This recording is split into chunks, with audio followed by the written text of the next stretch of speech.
नमस्कार, मैं हूं नीलू। तो ईरान के 3 कमांडरों ने कह सकते हैं कि ईरान और इजराइल युद्ध में युद्ध का रुख मोड़ दिया है। जिस तरह से ईरान लगातार हमले कर रहा है इजराइल पर, उसके बाद इस वक्त इजराइल में स्थिति काफी गंभीर है। ये 3 कमांडर कौन है, किस तरह से वो काम करते हैं, किस तरह की स्ट्रेटेजी के साथ वो इस वक्त इजराइल में हमले कर रहे हैं, इसी पर बातचीत करने के लिए मयंक मेरे साथ है। मयंक, देखिए अब धीरे धीरे जो रुख है युद्ध का, वो ईरान यानी कि ईरान का पलड़ा यहां पर भारी नजर होता, मतलब दिखाई दे रहा है। ऐसे में 3 कमांडरों की बात निकलकर सामने आ रही है। वो 3 कमांडर हैं कौन? क्योंकि देखिए इतने सारे कमांडरों की मौत हुई है, लेकिन अब बताया जा रहा है कि 3 कमांडर ही भारी हैं इसराइल पर। देखिए, पहली बात तो ये कि ईरान भारी पड़ रहा है, मतलब पड़ता दिखाई दे नहीं रहा है। ईरान अब वाकई इजराइल के ऊपर हावी हो गया है पिछले 48 से 72 घंटों में। ठीक है। और देखिए, हम इसका बात को आगे बढ़ाते हैं। उसके पहले अली खामेनेई जो सुप्रीम लीडर हैं ईरान के, और इनकी तरफ से जो बयान आया है, इनकी बयान से हम शुरुआत करेंगे। फ्राइडे के दिन, शुक्रवार के दिन, जुम्मे के दिन इनकी तरफ से बयान आया है, the Zionist enemy is being punished, it is being punished right now. दुश्मनों को सजा दी जा रही है और उन्हें छोड़ा नहीं जाएगा। ये अली खामेनेई की तरफ से संदेश आया है। सुप्रीम लीडर जो हैं खामेनेई साहब ने संदेश दिया है कि इस समय हम जियोनिस्ट जो एनिमी है, हमारे दुश्मन है, इजराइल के लिए कह रहे हैं, वो उनको हम सजा दे रहे हैं और ये सजा जारी रहेगी। ये इनका बयान आया है। देखिए, इसी बीच एक बड़ी खबर और है। आपने जो 3 कमांडर्स की बात की, हम उस पर बात करते हैं, लेकिन इस बीच एक बड़ी खबर आई है कि ईरान ने हाइपरसोनिक मिसाइल से इजराइल का आईटी पार्क जो है वो तबाह कर दिया है। वहां बड़ी तबाही हुई है। उसकी तस्वीरें भी हमने बीरशेबा में, इसकी देखी है। तस्वीरें सोशल मीडिया में छाई हुई हैं। बीरशेबा में जो आईटी पार्क है इजराइल का, वहाँ पे बताया जा रहा है कि माइक्रोसॉफ्ट का जो ऑफिस है उसके ठीक सामने ये मिसाइल गिरी है और कई और मिसाइल से हमला किया गया है। तो आईटी पार्क इस समय की बड़ी खबर। इजराइल का जो आईटी पार्क है वो ईरान के मिसाइल हमले में बुरी तरह से क्षतिग्रस्त हुआ है। वहाँ पे आग लगने की तस्वीरें सामने हैं और बड़ी तबाही हुई है, बिल्डिंग तबाह हुई है। अब देखिए, बात करते हैं 3 कमांडर्स की, जो नीलू ने कहा। देखिए, जब ये वॉर शुरू हुआ तो शुरुआती कुछ झटके लगे ईरान को। कई टॉप कमांडर्स जो मिलिट्री चीफ थे, सीडीएस थे, वो सब इसमें शहादत हो गई सबकी। लेकिन उसके बाद देखिए, जो बड़ी बात है, वो बड़ी बात ये निकल के आई कि जिन कमांडर्स की मौत हुई थी, उन्हें फौरन उनकी जगह नए अपॉइंटमेंट किए गए। और अब 3 लोग ऐसे हैं। पहले हैं आमिर हतामी। ये आमिर हतामी जो हैं, ये ईरान के इस समय थल सेना प्रमुख हैं और इनको साफ काम सौंपा गया है कि इजराइल में टारगेट फिक्स करना है कि किस किस जगह पे ईरान की मिसाइल्स हिट करेंगी। वो टारगेट फिक्स करने का काम इस समय आमिर हतामी का है। आप जो देख रहे हैं कि आईटी पार्क पर हमला हो रहा है, मिलिट्री बेसिस पर हमला हो रहा है, हमने देखा साइंस सेंटर पर हमला हुआ।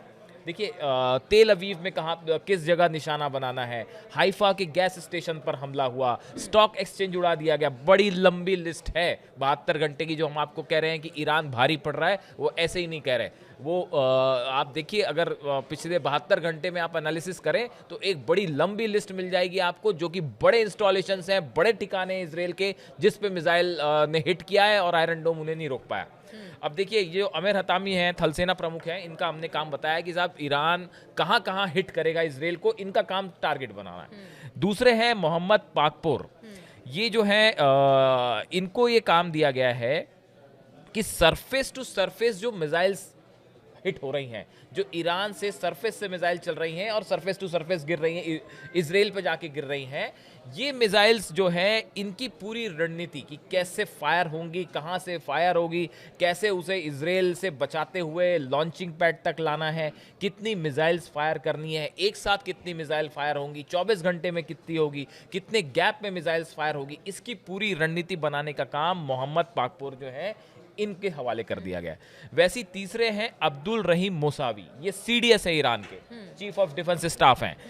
इनके पास ये काम है कि मिसाइल फोर्स, एरोस्पेस फोर्स और वायुसेना में तालमेल बैठाना। इनको ये काम दिया गया है कि जो मिसाइल दागने वाली यूनिट है उसके बीच में एयर स्पेस जो यूनिट है उसके बीच में और ईरान की जो एयर फोर्स है, इनके बीच में कोऑर्डिनेशन कैसे हो, कैसे ये आपस में एक दूसरे को मदद करके कोऑर्डिनेट करके कैसे कोऑर्डिनेटेड अटैक हो। आप देखिए इजराइल के ऊपर जो हमले हो रहे हैं वो बड़े कैलकुलेटिव हमले हो रहे हैं। देखिए अभी जो माना जा रहा है कि करीब 100 हाइपरसोनिक मिसाइल पिछले 3 दिनों के अंदर ईरान ने दागी है, और वो लगातार ऐसा बताया जाता है, हमले हो ही ऐसे ऐसा एक्सपर्ट्स बताते हैं। मतलब अब इसका कोई पुख्ता नंबर्स कभी देखिए इस पे बात करने का भी कोई मतलब नहीं होता कि किस देश के पास कितनी मिसाइल है, कोई देश कभी नहीं बताता और दूसरा कभी जान भी नहीं पाता।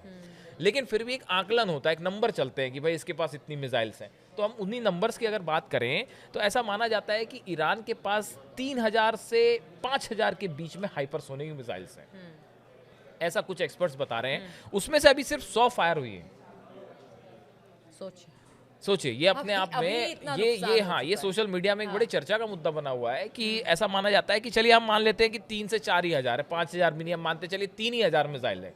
अभी 100 मिसाइल फायर हुई हैं इसराइल के ऊपर हाइपर, हम बैलिस्टिक मिसाइल की बात नहीं कर रहे हैं, आप हाँ कंफ्यूज ना होइएगा। वो जो है जो टोटल मिसाइल की बात की जाए तो वो तो 500 के ऊपर मिसाइल ईरान फायर कर चुका अब तक, वो बैलिस्टिक मिसाइल अलग चीज है। हम बात कर रहे हैं हाइपरसोनिक मिसाइल की, जिसकी रफ्तार जो है वो 17,000 किलोमीटर से ज्यादा चल रही है, 18,000 चल। आपने कुछ अगर तस्वीरें देखी होंगी सोशल मीडिया पे जो इसराइल में मिसाइल गिर रही हो, आप देखिए कुछ की आप स्पीड देखिए कितनी तेज है, उसको तो रोकना कोई बस की नहीं है। वो इतनी तेजी से आके गिर रही हैं कि पलक झपकते ही जो है वो तबाह कर दे रही है टारगेट। तो देखिए अब मामला ये है कि कहा जा रहा है कि साहब 3000 मिसाइल ईरान के पास, अभी सिर्फ 100 फायर हुई हैं, उसमें नॉर्थ इजराइल, मिडिल इजराइल और साउथ इजराइल सब जगह हाहाकार मच गया है। तो अगर ये अच्छा ट्रंप का देखिए, इस बीच में हमने जो पिछले वीडियो में जिक्र किया था, फिर बताना जरूरी है कि White House says due to chance of negotiations, एक तो नेगोशिएशंस जो है उसके भी लिए बात चल रही है। President Trump will decide in next 2 weeks whether the US will join the Israel-Iran conflict or not.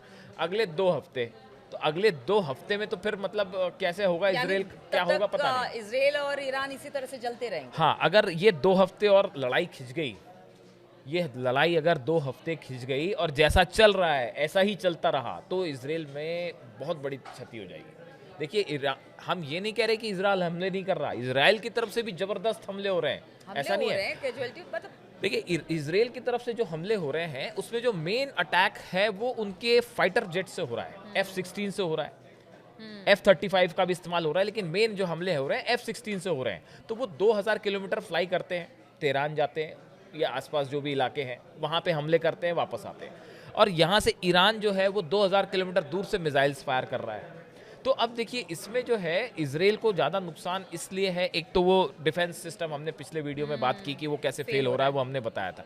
उसके बाद अब ये भी कहा जा रहा है कि क्लस्टर बम का भी ईरान ने इस्तेमाल किया है, यानी एक मिसाइल के ऊपर आपने क्लस्टर बम लगा दिए और जब वो मिसाइल गिरने वाली है उसके पहले जो है कई पार्ट में क्लस्टर बम्स जो हैं वो अलग हो जा रहे हैं और कई जगह पे वो निशाना बना रहे हैं, जिससे बड़ी क्षति होती है। एक साथ कई बिल्डिंग्स तबाह होती है, काफ़ी सारे लोग उसमें जो है वो प्रभावित होते हैं। तो ये क्लस्टर बम का इस्तेमाल भी इसराइल को जो है थोड़ा सा ज़्यादा नुकसान पहुंचा रहा है।